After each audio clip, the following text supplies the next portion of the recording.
Glorifions le Père, le Fils et l'Esprit Saint dans tous les siècles des siècles. Amen. Deux choses. J'ai mis sur la table d'offrande, elle est aussi sur ma page Facebook, je n'ai pas encore eu le temps de le mettre sur mon blog, deux lettres pastorales qui sont également importantes. L'une, pour les Russes, est déjà traduite en russe par un expert, on se dit avec Dimitri, qui est là. J'aimerais bien que vous soyez debout. Tout le monde est debout, vous devez être debout. Et l'autre est en français. Je n'ai pas eu le temps de la faire traduire en russe, mais comme les Russes parlent le français, pas de problème, les Russes. C'est sur ce que devrait être un couple chrétien. Cette lettre pastorale, je l'ai écrite pour le carême. Elle ne s'adresse pas exclusivement à des couples mariés, mais des couples qui doivent se placer, surtout en carême devant Dieu, dans la perspective du mariage. Nous savons de nos jours, ce n'est pas le thème de mon homélie, ce n'est pas dit que je conserverai ça sur YouTube quand je placerai mon homélie sur YouTube. Nous savons bien que dans la vie normale, on ne fait plus comme dans l'Antiquité où les gens attendaient d'être mariés pour avoir des relations qui sont réservées à la couche nuptiale. Aujourd'hui, beaucoup de gens anticipent ces relations et c'est que comme ça qu'à mes yeux, elles peuvent avoir de la lumière avec en perspective la lumière qui est au bout du chemin, c'est-à-dire le sacrement du mariage. Quand ces relations ne sont pas empreintes de cette lumière, elles ne sont pas bénies par Dieu. Il faut qu'il y ait au bout l'idée de cette parole du Christ qui s'adresse à un homme et une femme, vous ferez une seule chair. Donc ça, c'est très important.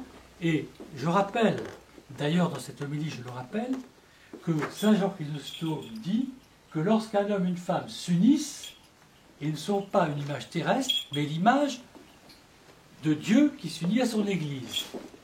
Et l'apôtre Paul dit que la couche nuptiale est chaste.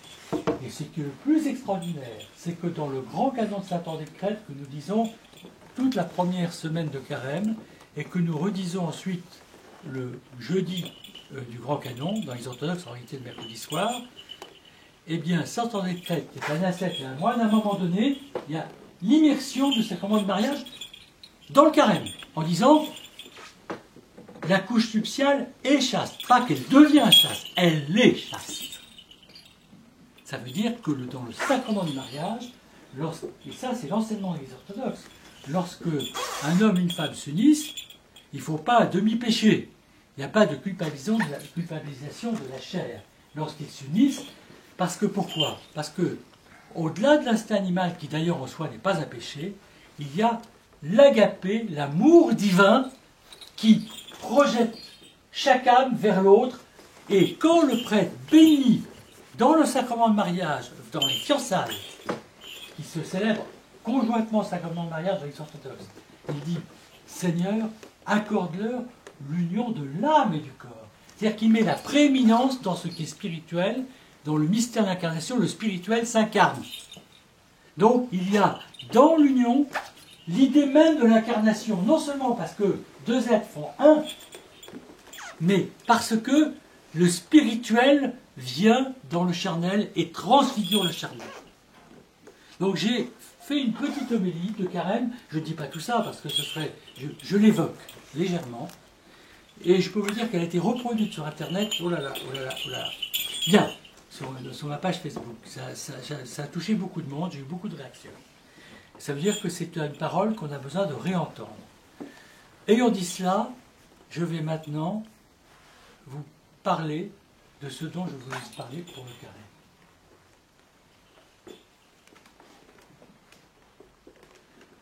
Dans l'Église orthodoxe, on insiste beaucoup pour le carême par toutes sortes de jeûnes. Donc, ces jeûnes alimentaires, plus nous les observons, plus ou moins. Dans les monastères, c'est très rigoureux.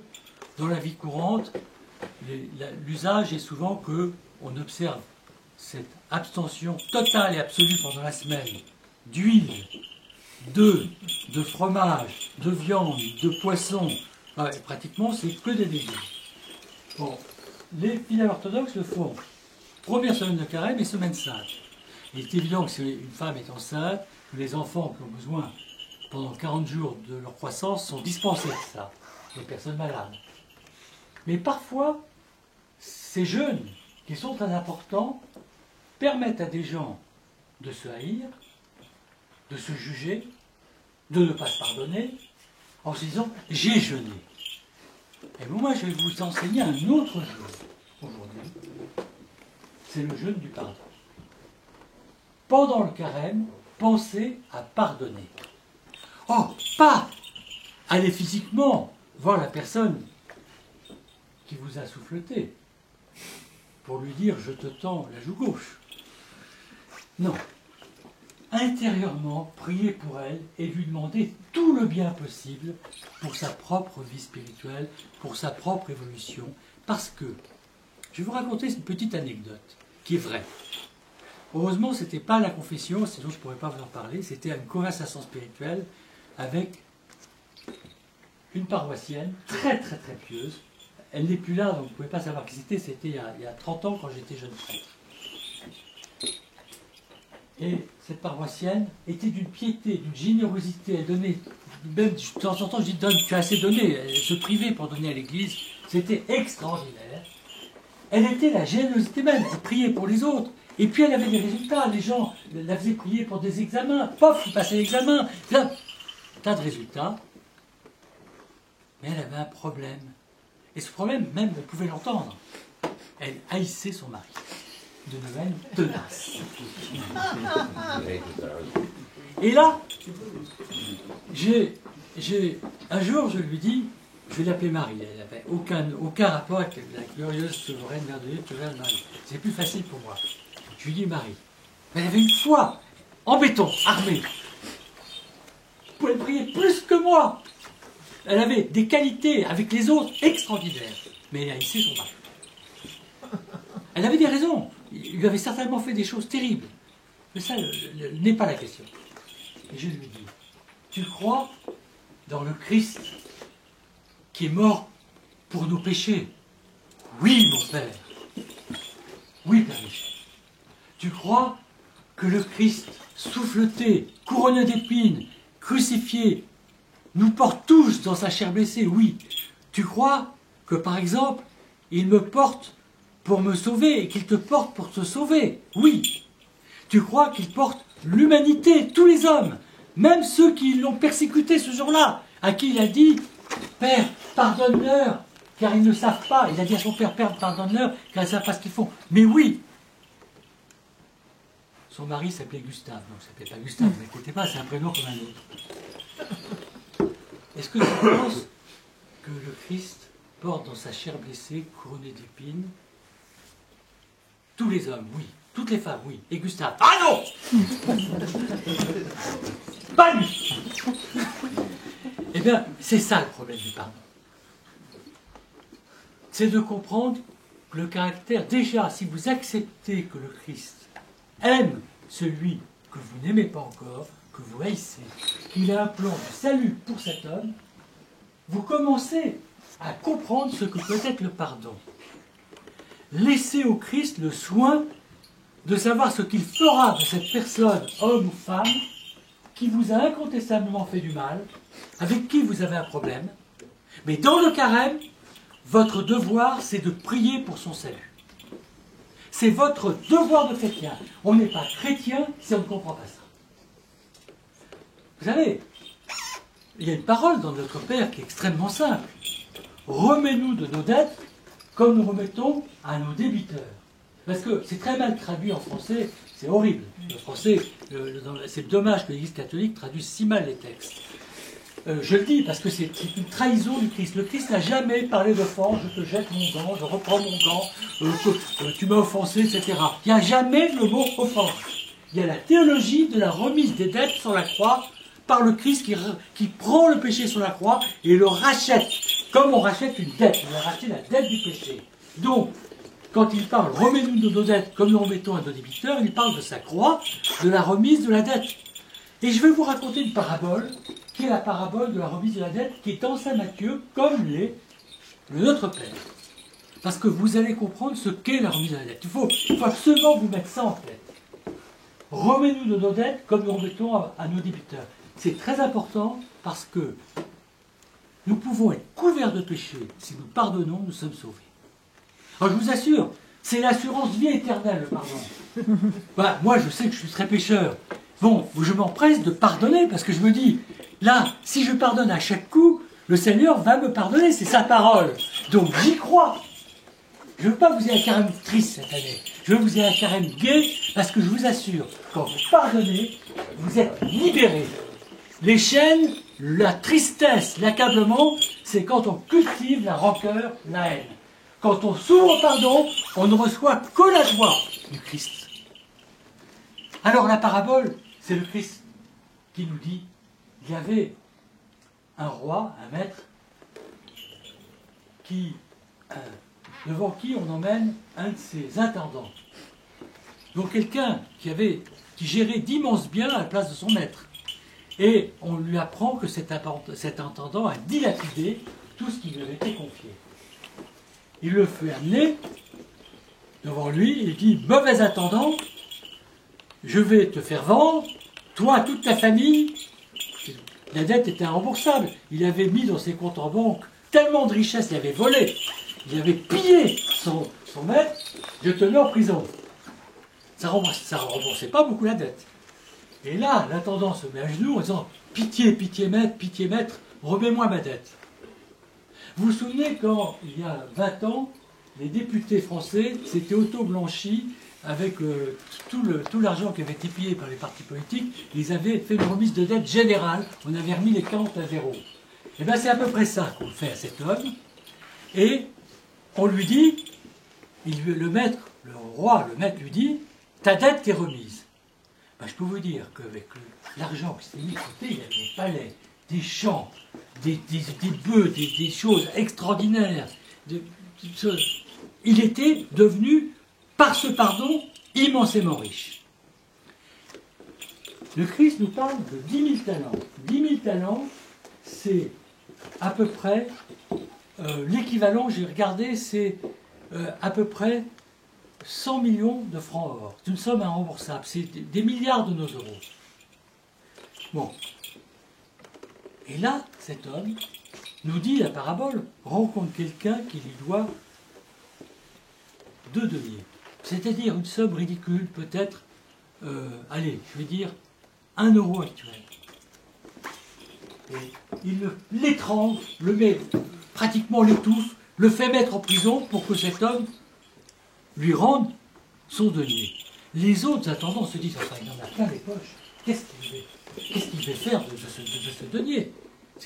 Pourquoi il ne l'a pas? Tout simplement, peut-être même qu'il aurait dû lui en donner un deuxième, même voire 10, mais pas le faire mettre en prison pour ça.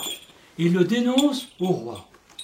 Le roi, le maître, fait venir cet homme à qui il avait remis une dette incalculable. Il dit, ne t'avais-je pas remis ta dette, mauvais serviteur, ne devais-tu pas à ton tour la remettre à ton prochain? Eh bien, c'est l'économie, c'est l'échelle de l'économie qu'il y a et qui existera toujours en ce que nous avons comme dette devant Dieu et ce que notre prochain a envers nous-mêmes. C'est-à-dire que quand Dieu nous pardonne, nous sommes enrichis d'une telle richesse qui est cet amour infini, cet agapé divin qui nous remplit et tout d'un coup on se sèvre de ça, on se sevrer de ça pour ne pas donner, ne pas pardonner alors qu'il est en nous. La richesse, elle était en lui. Et je vous assure qu'à l'instant même où il n'a pas pardonné, il a tout perdu. Donc le pardon, c'est vraiment s'enrichir en donnant et s'appauvrir en ne donnant pas. Une deuxième parabole concernant le pardon, je suis un peu long mais je suis en carré. Il est très très important, c'est la parabole de l'économe infidèle. Et moi je vis beaucoup avec cette parabole de l'économe infidèle parce que j'ai la pensée de la mort. L'économe infidèle, c'est quelqu'un, un homme, c'est toujours un intendant qui gère beaucoup de biens au profit de son maître. Un intendant sait que son maître lui reproche sa gestion car elle est mauvaise. La gestion, c'est notre vie, les actes de notre vie qui ne sont pas purs. Beaucoup d'actes ne sont pas purs. Et il doit rendre des comptes à son maître. Ça symbolise la mort prochaine. Que fait cet homme lorsque il apprend que son maître va lui redonner?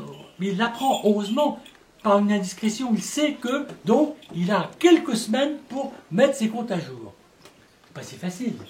Il se dit, de toute façon, je vais être envoyé. Travailler la terre, je ne l'ai jamais fait. Je sais ce que je vais faire. J'ai moi qui ai le livre des comptes de mon maître. Je vais trouver chacun des débiteurs et je trouve là. Combien il y a écrit sur le... regarde sur le livre, il y a écrit 100. On va écrire 60. Je te remets une partie de la lettre de mon maître. Comme ça, il me recevra bien quand je ne serai plus là. Je ne serai plus dans ce service. Combien il y a écrit sur ton livre? 80. Écrit 40.